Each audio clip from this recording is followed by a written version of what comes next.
Hi Sonia, welcome back to my art channel. This is going to be part 2 of the Altered Books series of videos. In this one I want to look at my 2 current altered book projects, and also I've got a few ideas for maybe altered books aren't your thing. You don't want to like tamper with book projects.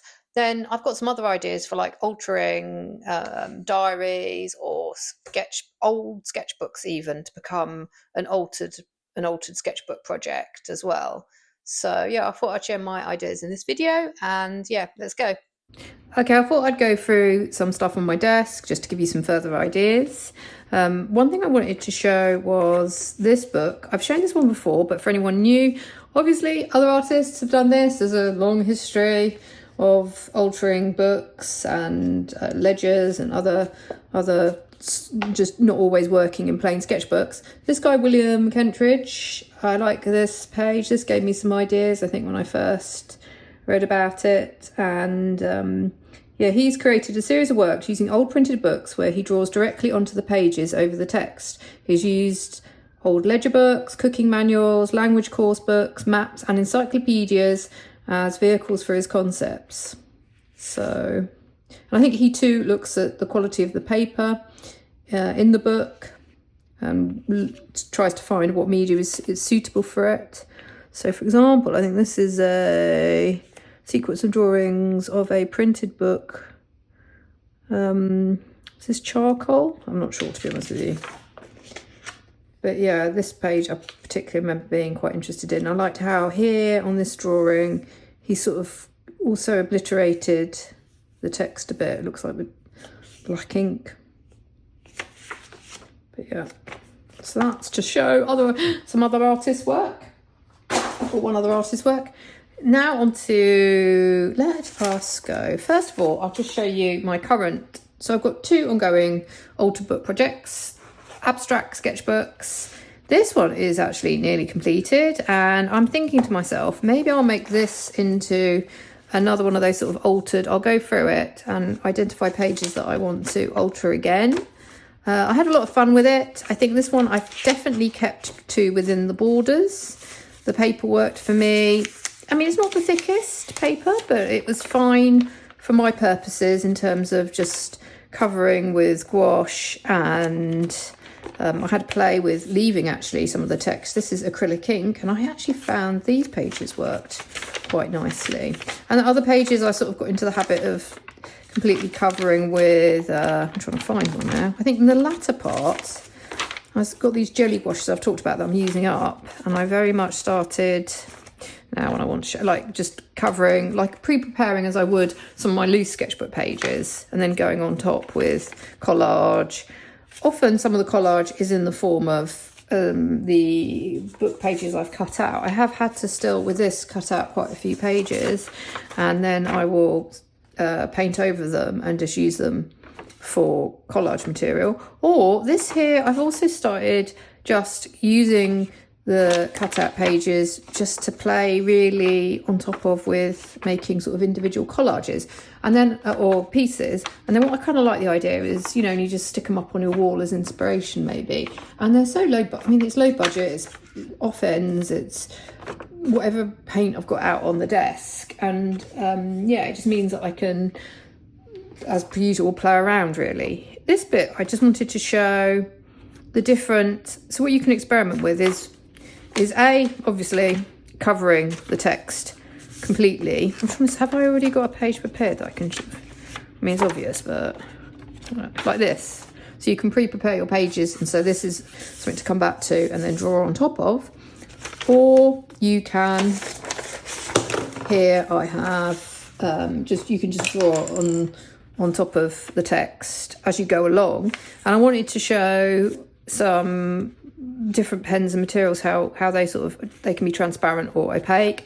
Obviously acrylic markers, as I've talked about before, are pretty opaque. I mean, you still see text coming through, but it kind of is less distracting, I guess, than compared to this is just a watercolor These are watercolour markers. The darker the colour, again, it's pretty obvious stuff, isn't it? I guess you can guess before you even try it out. But I would say a lot of the time, I guess my work is intuitive and I'm just making it. I'm just finding out stuff as I go along. So this is and the fun also is using up super cheap or kids or maybe art supplies that you regret buying. So these are just Crayola crayons, and that's fine for this sort of work. Neocolor 2 works very well. I love all these little bits of transparent paper. This is some sort of coloured, I think used for the kids' stained glass projects. Here, acrylic gouache, and I just smeared that on with a thick bit of card because I didn't want to get a brush out this morning. As I said, I just wanted to show you could always have a go at. One of the things you can do is just maybe start off and play with using what materials you have and seeing how they work on the paper, on the book you've chosen to alter. I talked about last week, this is the first time I think, I have had a go in one other project when I did a piece of work I didn't like, but I just wanted to show here I've cut out a section. In some ways it's not probably the best page to have done because actually this is purple, but the idea being you get to, and I put the transparent, you get cutaways. So you're like, if you've got a section that you've done and it's too overworked or you've used the wrong material, just play around with cutting out. I need to find my I used to, for paper cutting, have a scalpel, but I used a very big sort of penknife, so it was hard to get. You could get really intricate with it and have fun just with the paper cutting element of this. But yeah, I think this I'll probably do a sketchbook tour of at some point when I finished it, and maybe identify the pages that I want to alter, which is always risky because sometimes people, I've done it in the past, like, oh, why are you altering that? Or they'll be like, you should have altered probably the whole thing. I don't know. Anyway, that might be a good project for myself. This is my current, following on from that blue sketchbook that I showed, which has been one of my favourite ever sketchbook projects, and one I'm actually, I'm really proud of that one. I feel like there's a mixture of loose drawings, work on paper that I like, and I've just let myself use it's just something for myself. This one I'm trying to use it in the same fashion. So here I experimented. I like this. I've sort of been covering pages with leftover good gouache, and there's almost like a sort of a landscapey colours coming here. And then I tried out, I think I did a video on this, oil pastel mono printing from a photo of one of the kids, and that really has helped me loosen up as well with sort of more figurative artwork. I played around with actually maybe, what's the word, when you do little borders, and a lot of artists do that as well, like you sort of got little thumbnails to fill in. I feel this sort of a book also allows me to get back to figure drawing from photos, but this is not finished, but I could have gone further, but I didn't want to go any further. It's kind of that whole working out, trying different things out, really. So this is where this one is at. Going through reference books, just looking for fun. Playing around with drawing old carvings, but in a really, really loose way, just minimalistic. This is a more recent one I've just did of one of the kids in the kitchen. Playing about with leaving bits, I think I've talked about this before, maybe leave bits of the illustrations come back. I like this spread, more loose. Yeah. Oh, this is very recent. I was trying to get back into, I chop and change, and I want to be, that's my prerogative. And then I was like, I want to get back into portraiture, and I was really struggling with it. So I had a really unsuccessful day trying to do a family portrait in a realistic way, and it was like, oh, it's terrible. But then I did these, and I think I'm going to paint over it. But I did these at the end of the day, sort of more loose gouache from photos, and I really like these. So I was like, okay, that's good. At least I'm getting back into painting, mixing, sort of relative, sort of playing around with hair and flesh tones, but in a loose way. I was showing this one. This was another recent one from I think I've got a book on, what is this one? A British Museum book I managed to borrow out of the library. And it just gives me more of a, I like to draw from references a lot of the time, to be honest with you. I want to get more imaginative, but some ways drawing from old things allows me to sort of modernise. They have a different feel, and then I feel like a bit more, especially with black and white photos, a bit more able to play around with design and just jazzing things up, just having a explore. So those are the two actual book projects that I am altering. Then on to my other idea, is, okay, say I do understand that altered book projects may completely not be for everybody. There may be, maybe books are, you know, sacrilege, you wouldn't want to do that to a book. Maybe you can't find the book that works for you. You don't like the fact there's text to cover up. So there's still ways of altering other notebooks, other sketchbooks to have a project where you get to go back and make a more of a sketchbook or an art book from something else, from an old, like for example this one I wanted to show, because this was an old notebook that was passed on to me, and it's gridded. These square note, I really like squares and dotted, because it gives you, obviously if you want to do lines, it gives you some sort of reference, it's sort of a guiding grid. And yeah, this project, this was abstract, and but I just had fun. I think I dated it as well when I did it. This is a really nice one to come to, just to play with pens, old pens, make marks. And yeah, so that's one. If you've got some old notebooks lying around that you haven't used for whatever reason, or half used, you can cover up some of the pages. And yeah, so in that vein, this is my ongoing little project that I really love. This is filling up very quickly, because it's just, as I say, an easy place to come to if I've only got 5 minutes. But at the same time, there's something rather peaceful. Some pages just evoke different, I guess, even feelings in me now in a weird way, or give me different ideas, or just there's something in the making of them that maybe I wouldn't do in a sketchbook, quite frankly, or even on an altered book page, because at least that is relatively blank. Okay, one of my current ideas, I haven't, to be honest with you, I've got altered books to do, and I've got plain notebooks. I don't really need to do this, but for anyone, if you just want to, in a phase where you're using what you have, and then you don't want to use your sketchbooks for abstract or intuitive work, also have a think about looking for I have diaries. Let me just find them. I don't want to show.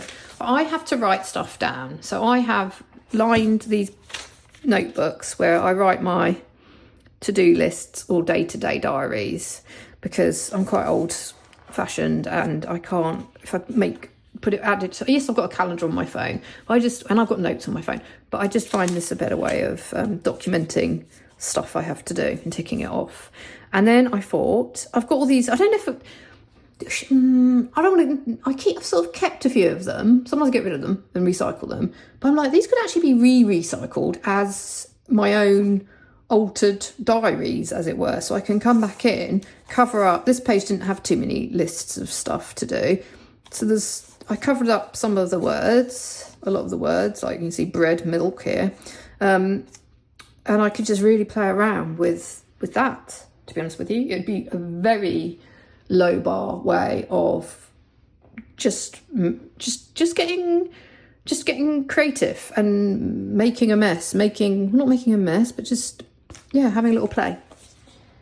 And then finally, to conclude, okay, so then one of this I have featured before, so if you have watched my videos, you might remember it, but this was an old sketchbook that I filled up back in, I can't remember, I didn't actually put when I first completed it, but before 2023, and then I think I altered it in 2023. So I went back and I remember there's videos where I marked all the pages that I wanted to come back in over the top, and I kept some, like I kept this very quick sketches of the kids, and this is an old, I know I can sort of recognise the ones that I've kept, like this is from 2019.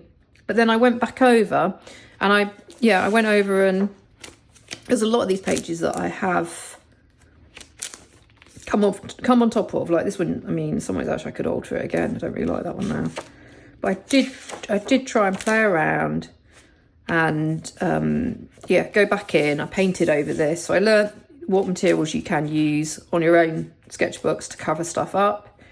So I've covered this up with, what's it called? Looks like acrylic paint. And then on top I've just sketched some Rodin's sculptures with pencil.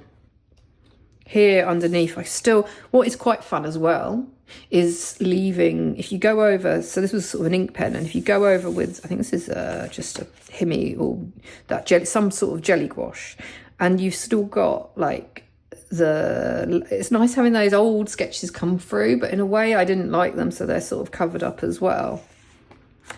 See here, you still got that here. It's for whatever reason, it's sort of it's like little bits of emerging. Yep, so definitely some of these pages have, as I say, oh, this one I altered. This was a floral. I don't know, I was playing around florals and then I just made it into a table spread. Some of it I don't like, I've got to be honest with you still, but I really like this one. So this I've covered up with a gouache and gone over with collage and played around with.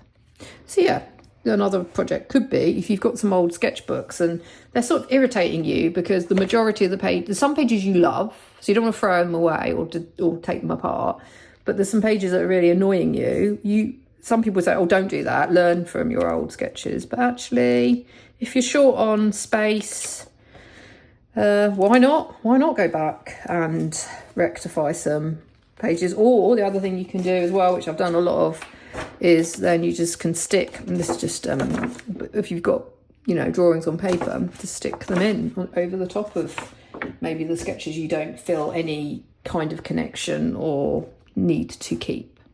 Okay, that's it from me. That's the final part of this series. Hopefully there's some ideas in case you're wanting to get into altered books, and I know a few of you have been, so that's great. And yeah, I hope you've been working alongside me, and yeah, I'll be back next time with another video. Thanks for watching. Bye.